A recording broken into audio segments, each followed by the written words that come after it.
আসসালামু আলাইকুম। ইন্ডিয়ার পরে কিন্তু আজকে পাকিস্তানকে হারানোর পালা। পাকিস্তানের সাথে কিন্তু আজকে রাত 8:30টার দিকে অ্যামেজিং এশিয়া কাপের রাইজিং স্টার যারা তাদের কিন্তু খেলা আছে এবং 8:30টায় ইন্ডিয়াকে যেভাবে হারাইছে বাংলাদেশ, যেভাবে বাসটা দিছে, তো ভাই সত্যিকার অর্থে মনে রাখার মতো 194 রানের ম্যাচ, সুপার ওভারে যায় বাংলাদেশের উইন, যেটাতে ভারত সুপার ওভারে যায় 2 উইকেট পড়ে যাওয়া, 1 রানও না, 1 রানের টার্গেট। সত্যিকার অর্থে ম্যাচটা কিন্তু ভোলার মতো না এবং অনেকদিন যাবত মনে রাখবে বাংলাদেশের দর্শক।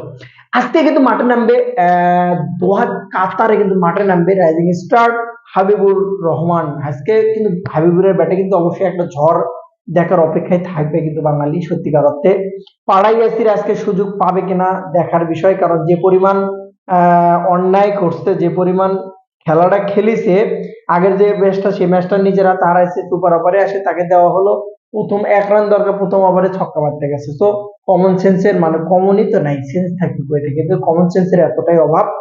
তো সর্বোপরি আজকেও যতটুকু শোনা যাচ্ছে পাড়াইয়াসির আজকেও সুযোগ পাওয়ার সম্ভাবনা আছে, যে চাইলে সেও সুযোগ পাইতে পারে। তবে বিগ ম্যাচ তো ইয়াসির একবারে আপনি যতই সমালোচনা করেন, অনেক সময় হিটিং আছে, পাওয়ার হিটিং তার হাতে আছে, এটা আমরা সবাই জানি। বাট ঠিকঠাক ভাবে কাজের মধ্যে জায়গা মতো যদি আপনি কাজ না করতে পারেন, তাহলে ও ও ব্যাটা দিয়ে লাভ নেই। পাকিস্তানের যদি তার যদি তাকান আপনি, এই টুর্নামেন্টের সবচাইতে যদি ভালো পারফরমেন্সের ভিত্তি বিবেচনা করে বা যে বিবেচনায় করেন না কেন, যদি সত্যিকার অর্থে হট কেক বিবেচনা করেন আপনি, বলা চলে নাম্বার ওয়ানে থাকবে কিন্তু পাকিস্তান।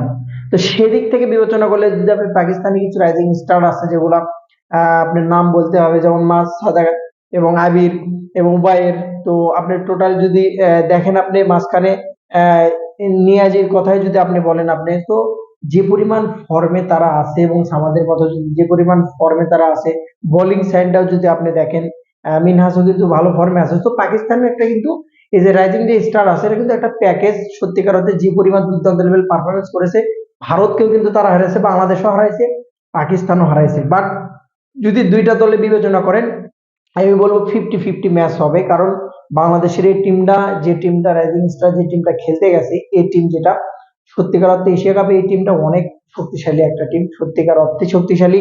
এবং যেভাবে হাবিবুর রহমান ব্যাট চালাচ্ছে, যেভাবে তাণ্ডব চালাচ্ছে পুরো টুর্নামেন্ট জুড়ে, এখন পর্যন্ত 23টা ছক্কা মারছে। চিন্তা করেন কতটা ফর্মে আছে, সর্বোচ্চ ছক্কার অধিকারী এখন পর্যন্ত সোয়ান। তো সোয়ানের ব্যাট যদি আজকে চলে ঠিকঠাক ভাবে, সাথে যদি জিসান আলম ঠিকঠাক ভাবে ব্যাট টাইমিংটা করতে পারে, আকবরের যে ক্ষমা চাওয়ার যে ভঙ্গিমা, সেটা যদি আজকে বহিঃপ্রকাশ ঘটে, অবশ্যই বাংলাদেশের কিন্তু ভালো কিছু আশা করা সম্ভব।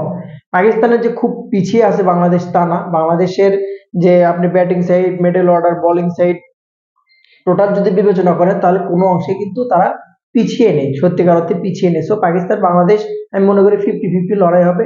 সময় সাপেক্ষে বলে দেবে, দেখা যাক। রাত 8:30টায় চোখ রাখুন, আশা করছি বাংলাদেশ আর জিতবে এবং চ্যাম্পিয়ন হবে, যে final rising star champion Bangladesh, সে দেখার অপেক্ষায় রইলাম। বেস্ট অফ লাক, ভালো থাকুন। হাবিবের ব্যাটে একটা সুন্দর সুন্দর সুন্দর 6টা ছক্কা দেখতে চাই আজকে আমি। মনের আশা যদি পূরণ হয়, তো ভাই সত্যি করে দেওয়ার উপর আর কোনো কিছু হতে পারে না। দেখা যাক। বেস্ট অফ লাক, ভালো থাকুন। সালাম আলাইকুম।